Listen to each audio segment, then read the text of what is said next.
Bonjour à tous, bienvenue aujourd'hui dans un nouvel épisode de Lift Talk, l'épisode 70, toujours très bien accompagné. Et avant toute chose, je vais le répéter maintenant sur chaque podcast, abonnez-vous si c'est pas déjà fait, parce qu'il y a encore trop de gens qui écoutent ce podcast et qui ne le sont pas. Commentez, likez aussi, que ce soit sur YouTube ou lâchez-nous un 5 étoiles sur Spotify, sur Deezer. Euh, voilà, ça sera maintenant à tous les épisodes. Aujourd'hui, je suis très content parce que j'ai fait un sondage il n'y a pas longtemps sur Instagram et le nom de Julie, le prénom de Julie est revenu très souvent et donc je lui ai proposé, je lui ai envoyé un message pour savoir si elle était OK pour qu'on fasse un petit podcast aujourd'hui.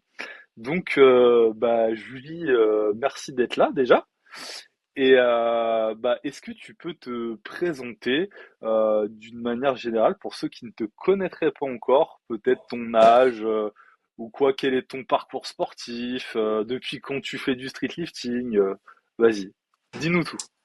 Ok, et bah bonjour à tous, merci à toi pour l'invitation. Donc moi c'est Julie, j'ai 25 ans et je suis kiné, donc kinésithérapeute. Je pratique le street depuis bientôt 2 ans. Et avant ça, je faisais surtout de la musculation. J'en ai fait 3 4 ans avant. Et encore avant ça, j'ai fait un petit peu de hand, mais voilà, j'étais pas une grande sportive dans ma jeunesse, on va dire. C'est surtout voilà avec la musculation et le street plus récemment que je me suis découvert une vraie passion pour le sport. Ok, donc c'est à vraiment tes 21 ans, si j'ai bien compris que tu as vraiment accéléré les choses et que tu t'es passionné peut-être dans un premier temps pour la musculation et après, 2 ans après pour la muscu, pour le streetlifting. Ouais, c'était même un peu avant ça, hein, la muscu. C'est vrai que j'ai plus les dates en tête, mais je sais que tu vois pendant le confinement, j'étais déjà inscrite en salle, etc. Donc ça doit remonter peut-être plus à mes 19 ans. Tu es dans quelle catégorie de poids, Julie? Moins de 57 kilos. Ok. Et je crois que ça a toujours été le cas, hein. T'as toujours été en moins de 57, t'as jamais changé? Non, non, non, c'est vraiment la caté où je me sens bien.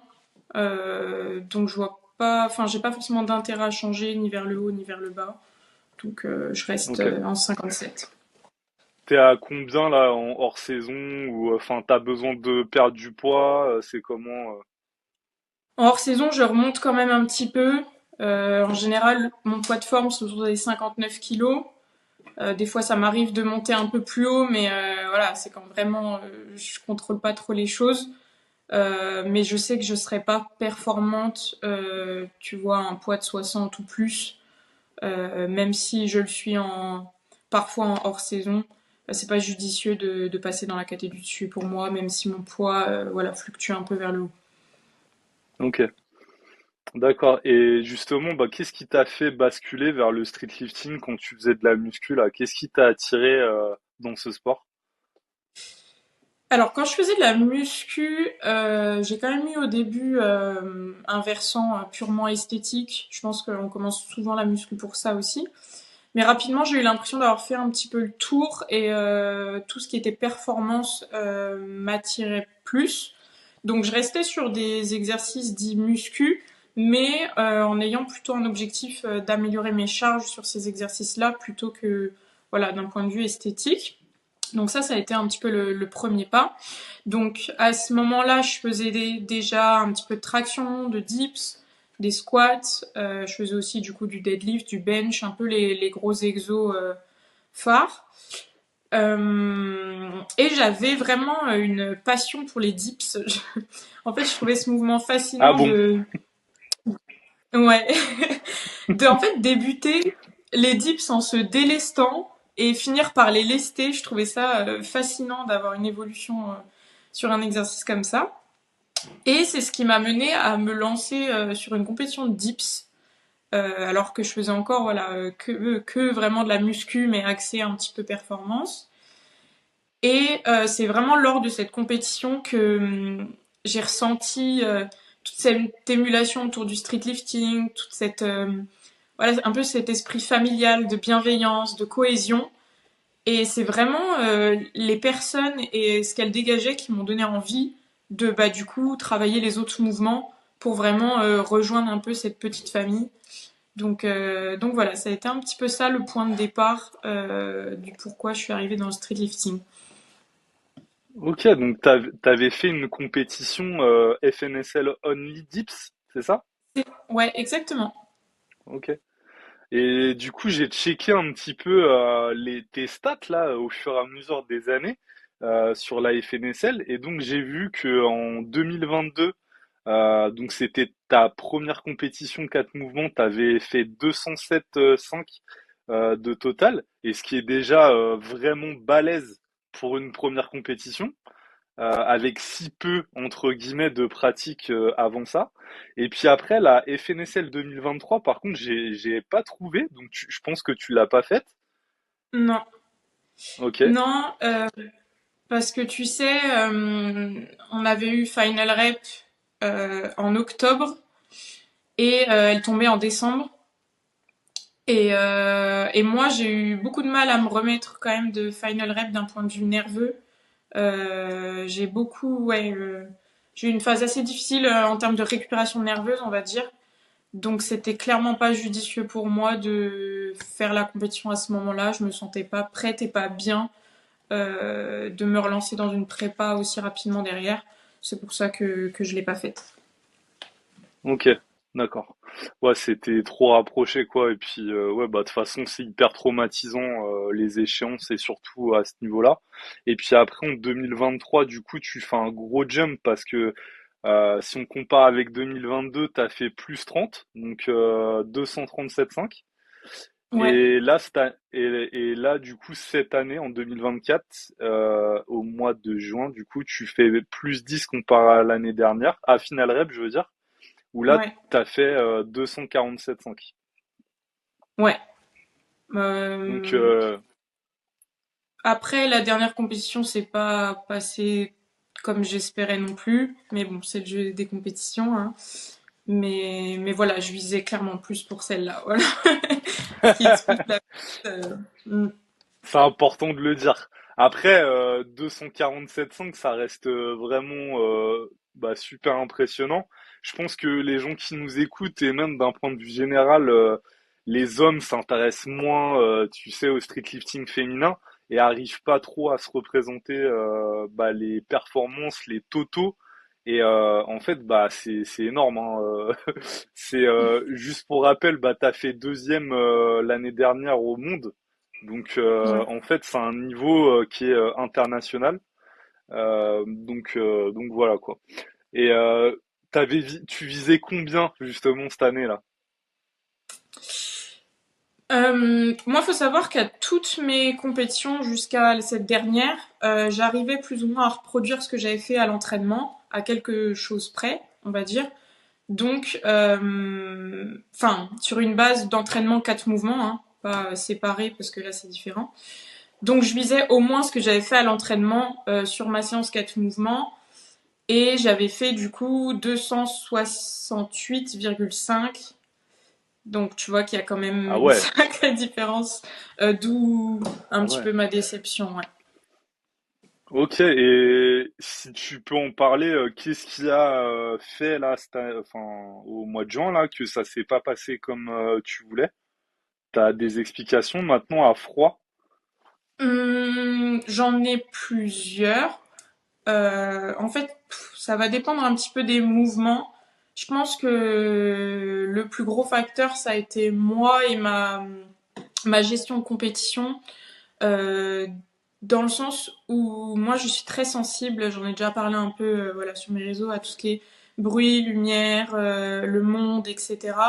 Et si je me coupe pas de tout ça, c'est très difficile pour moi bah, de performer, mais même de d'être là. Je ne sais pas comment expliquer, mais d'être bien, on va dire. Donc, je sais que après coup, je me suis rendu compte que je m'étais pas assez coupée de tous ces facteurs extérieurs, et je pense que ça m'a peut-être voilà fait défaut sur mes mouvements et mes performances.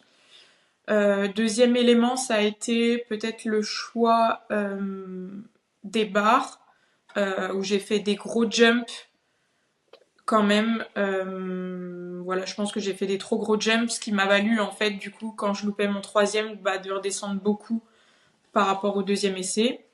Et peut-être aussi de commencer trop bas, parce que les premiers essais étaient vraiment très faciles pour le coup. Donc voilà, il y a eu ces facteurs-là, principalement, on va dire. Ok. Ouais, justement, je réagis sur le premier point, c'est que bah moi c'était l'occasion aujourd'hui de pouvoir te parler parce que bah quand en compétition, enfin moi je te vois très dans ta bulle et tout, et genre je sais en fait que t'es dans ta bulle et je me dis bon, là c'est peut-être pas le moment de lui parler, je la laisse se concentrer. Et je sais qu'il y a des athlètes qui sont comme ça, il y en a d'autres qui extériorisent beaucoup, même limite qui déconnent et tout, ils ont besoin de ça. Et il y en a d'autres vraiment, donc voilà, mais ouais bah tu feras mieux aux Europes hein, en novembre. Hein. Qu'est-ce que tu veux, t'as pas le choix maintenant. C'est ça. Maintenant que j'ai identifié un peu aussi les points défaillants, on va dire, je sais sur quoi bosser. Ouais. Et justement, pour clore un petit peu tout cet aspect performance, est-ce que tu peux nous dire tes performances sur chaque lift pour qu'on se les représente? Ok, et ben je vais dire entraînement et compétition, comme ça vous aurez le parallèle. Du coup, sur les muscle-up en compétition, j'ai validé 6,25. À l'entraînement, 8,75. Sur les chin-up en compétition, j'ai validé 31,25. À l'entraînement, 37,5. Dips en compétition, j'ai validé 57,5. À l'entraînement, 62,5. Et squat, j'ai validé 155 en compétition et 160 à l'entraînement. Donc je te disais, ouais, je suis allé checker sur ton Instagram et j'ai vu dans la description que il y avait physiothérapeute.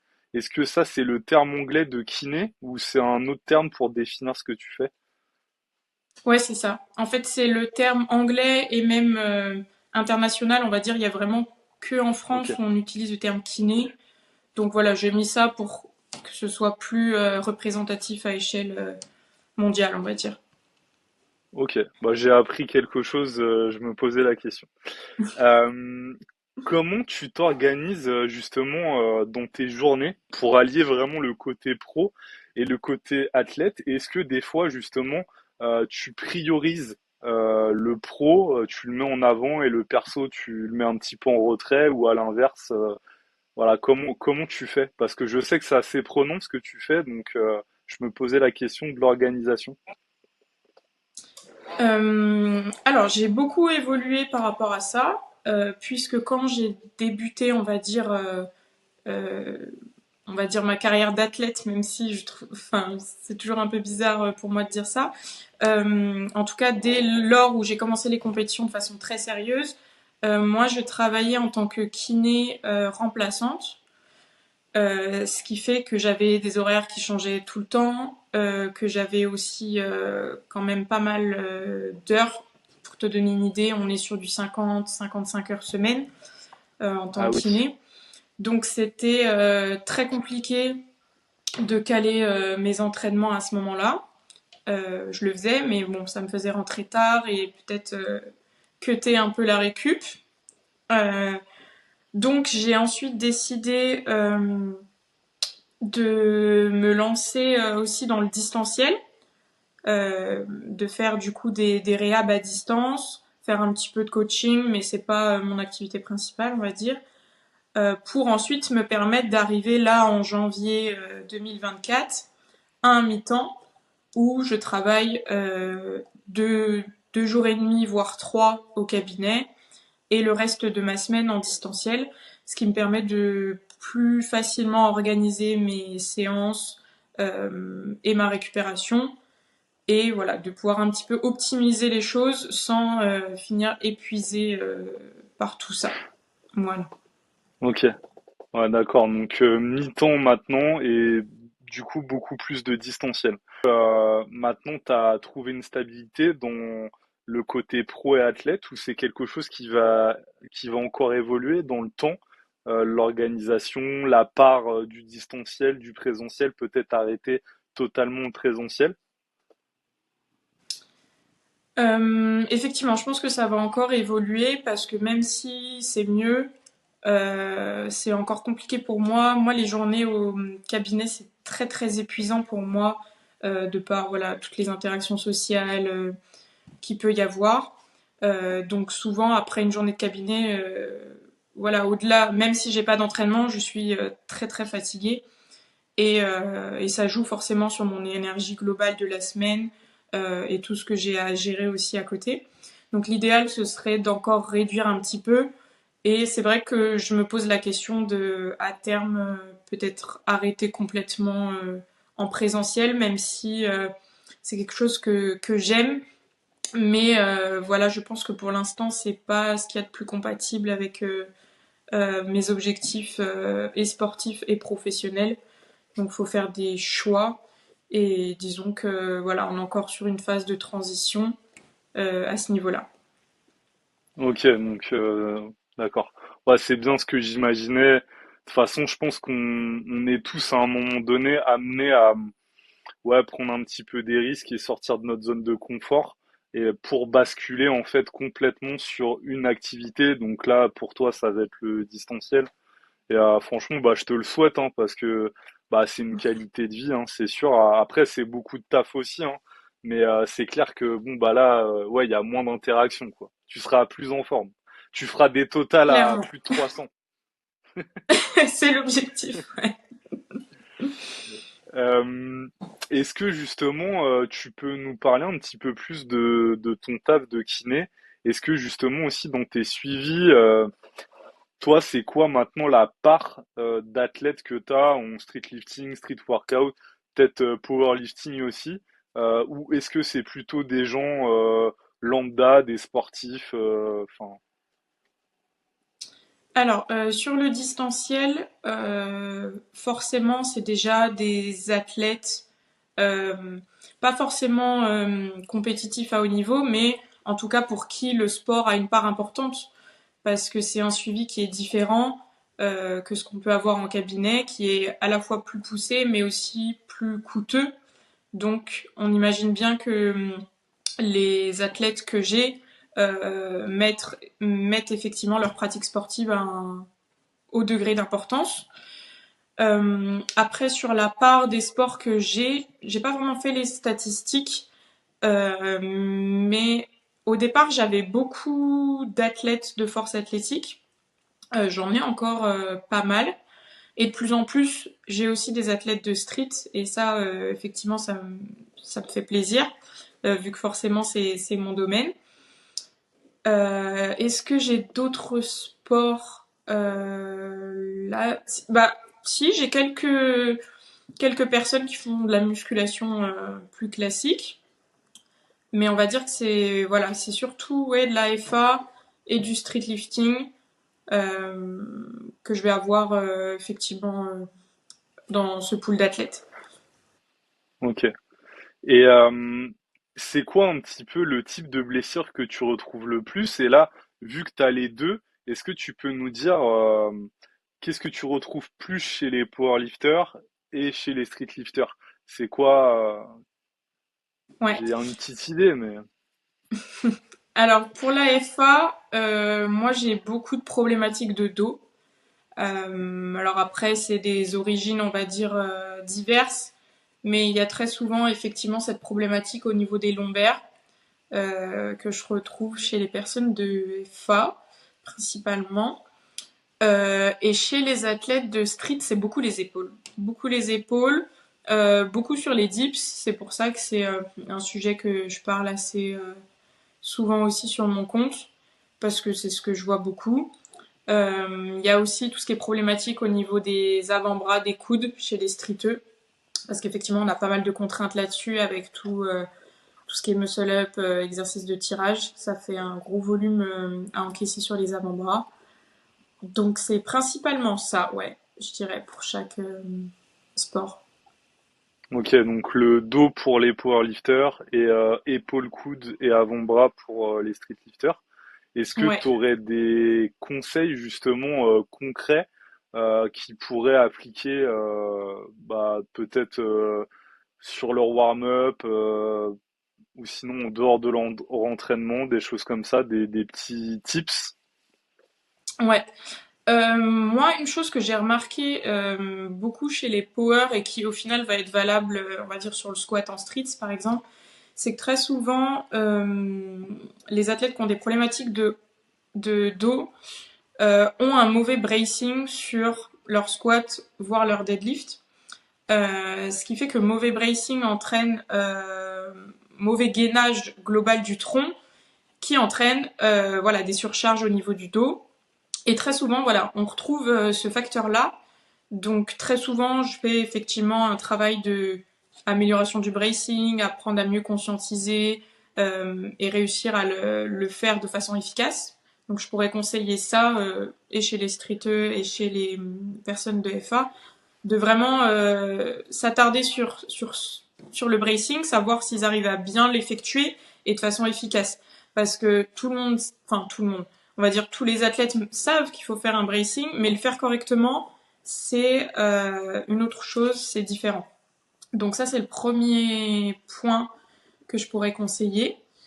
Le deuxième point, ce serait effectivement renforcer ses lombaires, c'est-à-dire que faire du soulevé de terre, c'est très bien pour les lombaires, faire du squat, ça l'est aussi, mais je trouve que c'est important aussi d'avoir un travail plus spécifique en renfo, avec un renfo vraiment analytique au niveau des lombaires, pour apprendre à les recruter tout seul, entre guillemets, pour ensuite, sur un exercice plus polyarticulaire, arriver un petit peu à tout recruter en même temps. Donc ça, c'est le deuxième conseil que je pourrais donner, on va dire, pour les blessures au dos. Donc c'est quoi Coup, concrètement comme exo? Ça serait quoi? C'est back extension, enfin relevé de buste au banc à lombaire, des choses comme ça? ouais, ça c'est un bon exercice. Donc ça, bien s'assurer qu'on sollicite les lombaires et non pas les fessiers, parce que souvent on a un petit peu ces erreurs-là. Le Jefferson curl aussi, un très bon exercice en enroulement de la colonne. Sinon, il y a des exercices plus basiques, moi que j'aime bien faire, c'est ce qu'on appelle le parachutisme, allongé sur le ventre, venir décoller les bras et les jambes pour être plus Mhm. spécifique lombaire. Voilà, ça c'est déjà une bonne base d'exercice qu'on peut inclure dans son entraînement.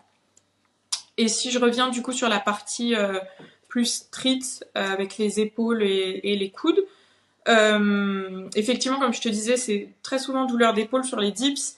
Et pareil, ça vient un petit peu d'un mauvais positionnement sur les dips où on se retrouve beaucoup en comment dire rétraction scapulaire, c'est-à-dire les omoplates resserrées, ce qui fait que quand on va descendre sur le dips, on a une grosse tension sur l'avant d'épaule.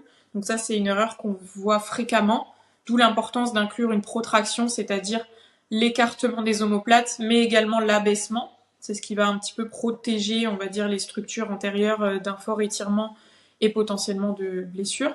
Donc ça, c'est d'un point de vue technique. Et sur tout ce qui est avant-bras coude, euh, honnêtement, la principale difficulté, c'est l'augmentation du volume. On va dire que souvent ça flambe parce que on a augmenté trop rapidement le volume, trop rapidement la charge, l'intensité. Donc moi je conseillerais d'effectivement de pas être trop gourmand sur le volume au départ, de rester dans voilà quelque chose qui est tolérable et d'inclure effectivement du renfort spécifique des avant-bras en parallèle. Mais c'est vraiment cette gestion du volume en général qui pose souci, de trouver voilà le bon volume pour progresser, mais pas trop pour faire flamber effectivement les tendons au niveau du coude ou du poignet. Ok, bah magnifique transition avec ma question suivante. C'est quelles sont les origines initiales de ces problèmes-là? Il peut y en avoir plusieurs, hein, mais est-ce que tu les as définis, toi, un petit peu avec le recul que tu as et tous les athlètes que tu as suivis? Bah, souvent, oui, c'est ça. En fait, ça va être la gestion du volume, mais également la maîtrise de la technique. Parce que En fait, je le vois, on va dire chez mes athlètes, mais également dans ma pratique perso, c'est que on a l'impression de maîtriser la technique, mais en fait, on peut toujours l'améliorer. Et plus loin que ça, on peut toujours l'adapter à soi. C'est-à-dire qu'il va y avoir une base de technique qui va permettre de limiter les blessures et d'être performant. Mais il y a aussi un facteur d'individualisation, pardon, en fonction de voilà des problématiques que tu peux déjà avoir en tant qu'athlète ou des morphotypes, enfin de la morphologie, etc. Donc là, encore une fois, il va falloir adapter un petit peu plus, et ce qui sera vrai pour un athlète ne sera pas forcément vrai pour un autre. Donc ça, c'est hyper important de se connaître là-dessus et de se faire accompagner si on a des difficultés, parce que c'est des choses qu'on voit pas forcément soi-même, et c'est bien d'avoir un avis extérieur justement pour le déceler. Donc ça, c'est d'un point de vue technique, et effectivement, d'un point de vue volume, en fait, la difficulté qu'on peut rencontrer, c'est qu'effectivement, on veut toujours progresser très vite, et on va avoir tendance à bourriner un petit peu au début, et musculairement ça peut suivre, les performances ça peut suivre, mais il y a des structures qui mettent plus de temps à s'adapter, notamment les tendons, ce qui fait que musculairement, voilà, ça peut très bien encaisser, mais les tendons vont mettre plus de temps, d'où l'importance de, bah, même si musculairement ça va, de réduire peut-être un petit peu le volume, etc., pour laisser le temps aux tendons et à ces autres structures de s'adapter à ce nouvel exercice ou cette nouvelle contrainte, tout simplement. Ok, ouais. Ah, t'as cité, je trouve, énormément de notions très très intéressantes et je pense que là, vous pouvez prendre des notes sur ce que Julie nous a dit parce que en fait, la plupart du temps, et c'est aussi ce que je constate en coaching, c'est que en fait, faut pas chercher midi à 14 heures. Des fois, l'origine du problème, elle est très rationnelle et très simple. C'est-à-dire, comme tu l'as dit, une mauvaise gestion du volume et de l'intensité, une mauvaise technique. Et en fait, souvent, en fait, on se trouve un petit peu comme on s'invente des histoires. C'est-à-dire qu'on pense que c'est dû Mm. peut-être à un problème déporté, des trucs vraiment voilà, très complexe, alors qu'en fait, des fois, c'est hyper simple. Et moi, je le vois, c'est que des fois, je récupère des athlètes qui ont des problématiques de tendinite, souvent à l'avant-bras, des épicondylites, etc., des trucs aux coudes, aux épaules, au lombaire aussi, ça, tu l'as cité. Et ça, c'est très, très juste encore une fois. C'est que, et je le vois tout le temps, c'est que les gens qui ont mal au lombaire au squat, c'est 99% du temps en fait une efficacité qui est pas optimale sur le bracing. Tu l'as aussi dit très bien, ils savent ce que c'est un bracing, ils savent se le représenter, mais ils savent pas vraiment l'appliquer. Ils font pas les exercices d'activation qui peuvent les aider à avoir un meilleur bracing, etc. Et puis ils se blessent. Et puis ils sont obligés de diminuer le volume, l'intensité. Et puis quand ils réaugmentent, en fait, vu qu'ils n'ont pas amélioré la technique de bracing, eh ben ils se reblessent encore. Et puis ça fait un cercle comme ça.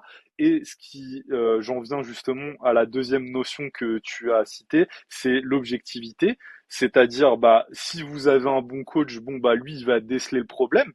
Mais je dirais que même le coach, à un moment donné, je trouve que il faut qu'il puisse déléguer si par exemple le problème dure trop, que il a pas les outils, il a pas les trucs et c'est pas une honte. Justement, je trouve que c'est nécessaire parce que bah vous êtes là pour aider la personne, c'est votre job et vous pouvez pas lui mentir entre guillemets en lui faisant des trucs qui fonctionnent pas vraiment ou quoi. Et à un moment donné, il faut aussi prendre son courage à deux mains et aller voir et aller peut-être transférer chez un spécialiste comme toi, Julie, dans le street et dire bon bah voilà, moi ça dépasse mes compétences, j'ai fait ce que je pouvais, mais là bah ça donne plus rien ou ça prend trop de temps et justement ça aussi je pense qu'il faut pas trop attendre longtemps. Quand on voit que je pourrais pas vous dire moi une échelle de temps vraiment définie parce que ça dépend du problème. Si c'est un problème très important, faut qu'il y ait une bonne amélioration rapidement. mais je dirais que si le problème il n'a pas bougé et qu'il n'est pas très important, enfin, il n'est pas urgent, si au bout de, allez, 3 semaines, grand max, il n'y a pas d'amélioration, bah, transférez en fait, faites-vous aussi aider, collaborez avec un kiné par exemple. Je sais pas ce que t'en penses, mais je trouve qu'il y a encore trop de coachs en fait qui osent pas en fait déléguer. Excuse-moi. Ouais. Et ben, je suis complètement d'accord avec toi. C'est vrai que en tant que coach, on peut avoir des bases parce qu'il y a des choses qui reviennent, etc. Mais des fois, voilà, c'est en fait c'est normal de pas pouvoir parfois gérer parce qu'en fait c'est pas le même métier tout simplement.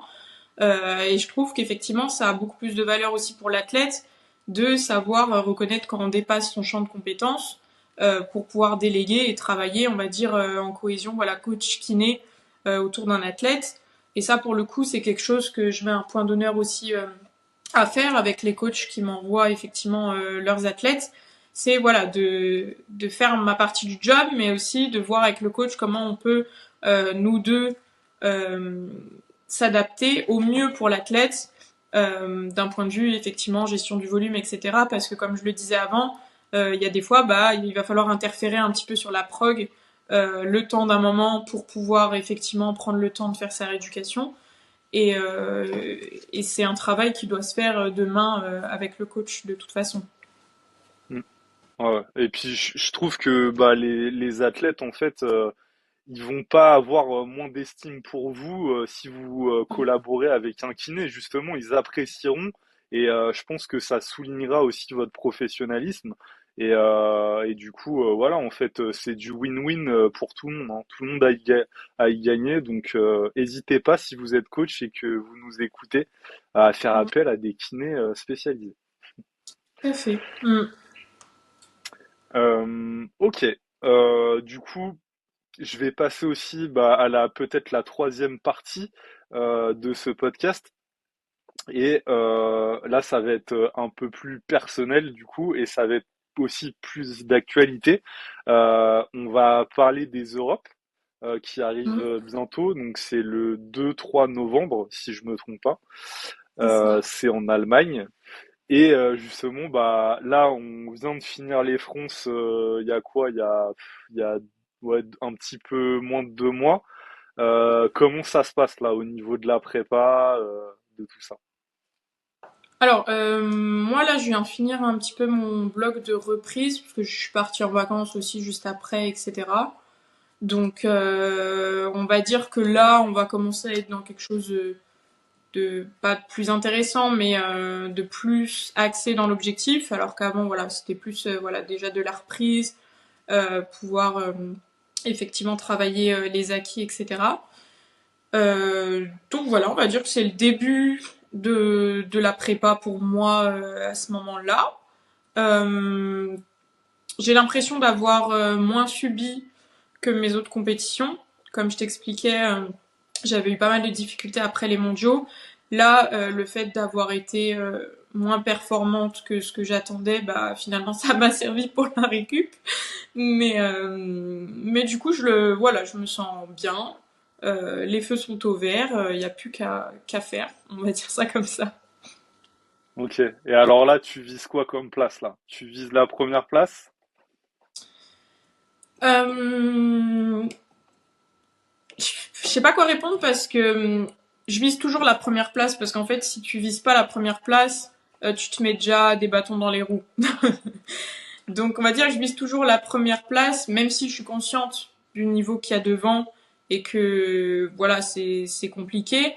Mais tout peut se passer. Je sais de quoi je suis capable aussi.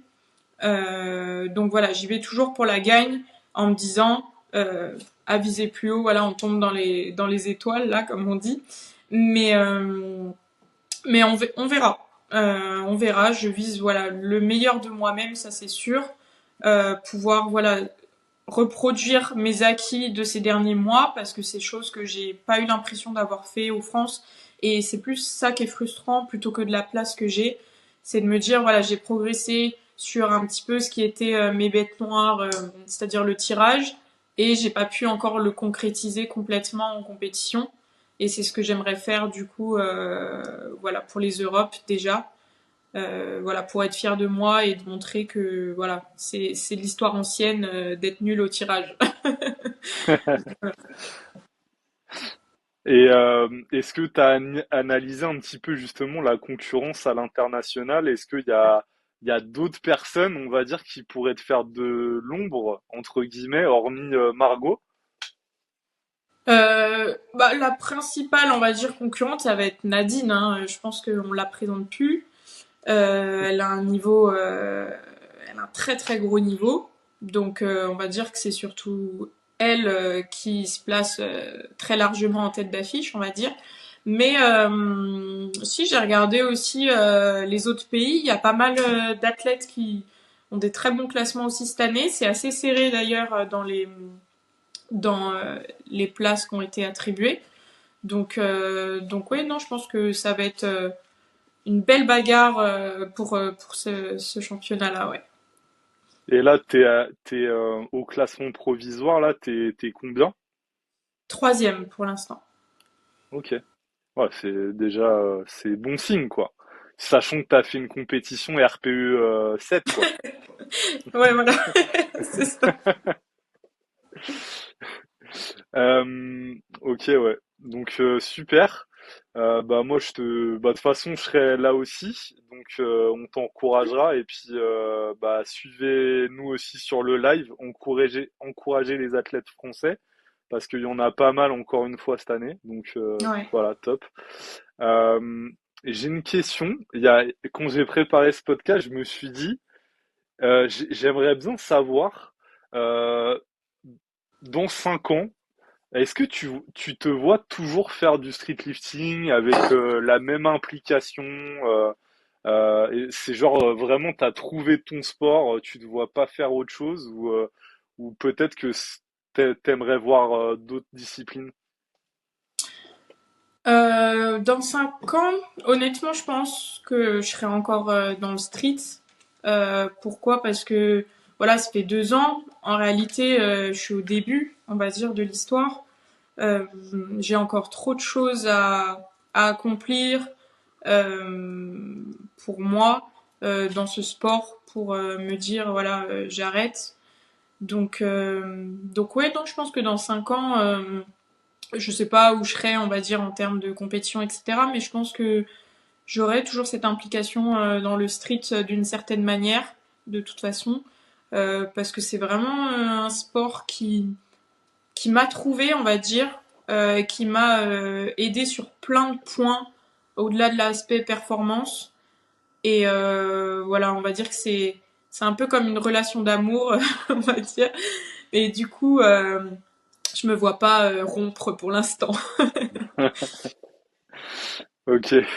Est-ce que tu as des projets, parce qu'on sent bien que tu es passionné par ce sport-là, ça te tient vraiment à cœur, est-ce que tu as des projets annexes dans le street lifting justement pour contribuer à son développement? Ouais, on va dire que j'ai des petites choses en tête. Bah déjà de par mon métier de kiné, je trouve qu'il peut y avoir effectivement euh, un point de vue intéressant et c'est pour ça que je te dis si jamais, voilà, je sais pas dans 5 ans ou même ou plus, je sais pas, j'ai plus cette envie de performer, etc. Je pourrais toujours être là d'une autre manière pour aider les athlètes actuels et c'est cette vision-là que j'ai. Là, effectivement, la part d'athlète, enfin, ma part d'athlète compétitrice prend la plus grosse part parce que on peut pas tout faire en même temps. Mais, euh, mais effectivement, c'est quelque chose que j'aimerais bien développer un petit peu plus. Cet aspect, voilà, kiné dans le street. On va dire que c'est principalement cette vision-là. Après, de quelle manière encore, voilà, j'ai pas mal de projets en cours à ce niveau-là. On verra comment ça évolue dans les mois et années à venir. Ok. Hum, est-ce que tu aurais justement quelque chose à dire aux femmes? Parce que je sais qu'il y en a énormément qui peut-être se brident et qu'osent pas passer le pas parce que il y a les muscle panneaux, ça fait peur les muscle panneaux. Est-ce que tu aurais un truc à leur dire à ces femmes-là qui sont là, qui vous regardent, vous les top athlètes, qui, enfin, elles s'inspirent de vous, mais elles osent pas, elles se disent ouais, mais moi, machin, qu'est-ce que tu leur Mm. dirais? Moi, je leur dirais déjà que si je prends mon expérience perso, moi plus jeune, je te disais, j'étais pas sportive, j'ai pas un passé sportif de fou comme certains athlètes. Voilà, j'étais même un peu la nana qui loupait le sport dans mon époque lycée, ou enfin lycée peut-être un peu moins, mais mon époque collège, on va dire. Et en fait, c'est juste pour expliquer que moi, j'ai rien de plus qu'elle, en fait, si ce n'est d'être acharnée, d'être obsédée et de dire, ok, j'ai cet objectif et je vais tout faire pour. J'ai rien de plus, voilà, en termes de physiologie ou de passé sportif ou de ce que tu veux. Je me suis juste dit, ok, bah, je vois un tel faire ça, j'aimerais trop le faire. Et bah, ça prendra le temps qu'il faut, mais je le ferai aussi à mon tour. Donc en fait, ces filles-là qui peuvent se dire waouh, le niveau il est fou, etc. Faut qu'elles se disent que bah en fait ça pourrait être elles aussi. Faut juste être voilà obsédé. C'est vraiment le mot d'être obsédé et de pas lâcher à la moindre difficulté, de prendre aussi le temps, pas de se dire voilà ça met du temps, etc. J'arrête. Si c'est vraiment quelque chose qu'elles veulent au fond d'elles, il faut jamais lâcher, croire en soi. Et en fait, vous n'êtes pas plus nul qu'un autre. Tout le monde a commencé d'un niveau zéro. Il y en a voilà, pour qui ça va plus vite que d'autres en fonction de certains facteurs, mais tout le monde est capable de le faire aussi. Hein. Ça sera le titre du podcast, ça sera l'obsession du street lifting. Merci beaucoup, je Julie. je te Et, jure. et en plus, je suis très sérieux, hein, ça sera ça sur Eh ben, l'animation. avec Et, plaisir. et, ok, et qu'est-ce que tu dirais justement aussi à ces femmes qui se disent, bon, ok, là tu nous as convaincus, franchement, tu as des bons arguments, mais regarde, là, nous, on veut faire une compétition, mais moi, j'ai pas un niveau encore national, comment je fais en fait? Parce que moi, j'aimerais vraiment faire des compétitions. Qu'est-ce que toi, peut-être, tu verrais comme axe d'amélioration? Alors là, ça concerne pas la personne qui se pose la question, mais peut-être d'un point de vue organisationnel, FNSL ou autre, qu'est-ce que tu aurais comment des idées, des axes d'amélioration pour rendre l'accès à la compétition à un niveau inférieur plus accessible? Ouais, bah, je pense que là, on est vraiment dans cette ère-là. Il y a plusieurs voilà, profils qui émergent, qui veulent organiser des choses, et ça, c'est super. La FNSL aussi fait un travail monstre à ce niveau-là pour essayer justement de, comment dire, décupler un petit peu les FNSL régionales. Donc, je pense que ça va venir et qu'effectivement, le but, c'est de pouvoir faire plein de compétitions, que ce soit de faire, on va dire, les compétitions qualificatives pour peut-être l'étape du dessus, mais aussi des compétitions plus plaisir. Je pense que ça manque aussi encore pas mal parce qu'il y en a qui veulent faire des compétitions, mais pas forcément se retrouver voilà, aux Europes ou aux mondiaux. Juste voilà, prendre du plaisir avec plein d'athlètes qui font le même sport qu'eux. Mais je pense que là, effectivement, il y a une vague qui arrive et que ça va venir. Je pense qu'on a besoin aussi, voilà, de d'autres profils euh, bénévoles ou pas, on va dire, en tout cas, qui s'investissent pour le street lifting, pour organiser des choses et permettre à effectivement ces compétitions-là de naître. Mais ça, je pense que ça devrait arriver hein, assez rapidement finalement. Ok, ok. Bon bah super.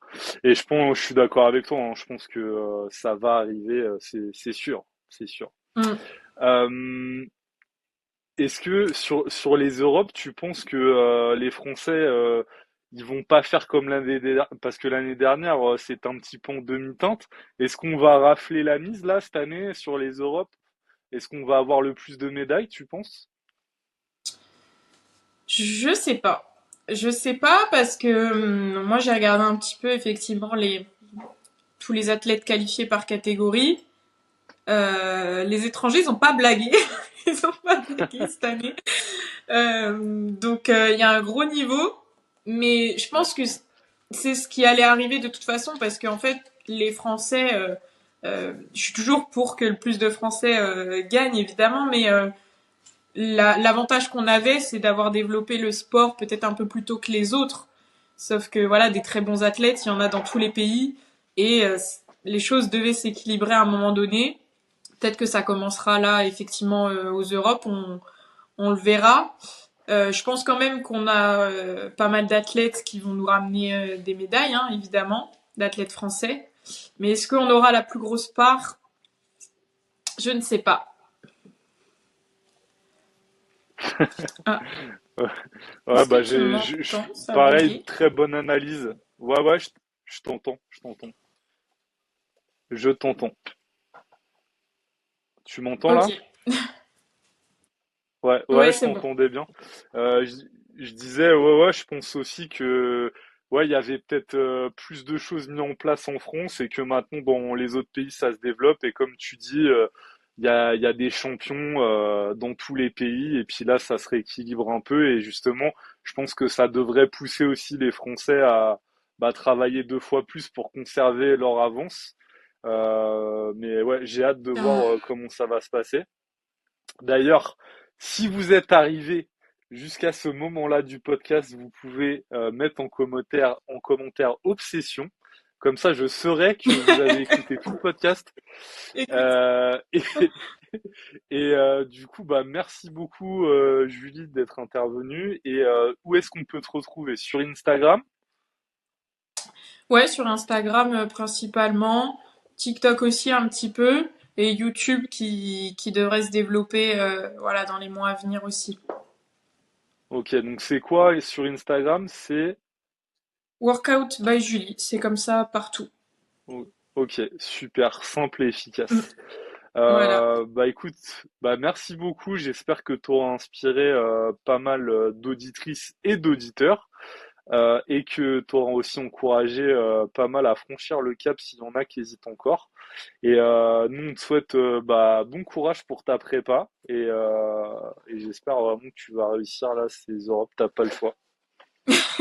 Et ben merci beaucoup, puis merci à toi de m'avoir reçu sur le podcast. C'est toujours un plaisir. Bah de rien. Merci beaucoup et puis on se retrouve la semaine prochaine pour un nouvel épisode de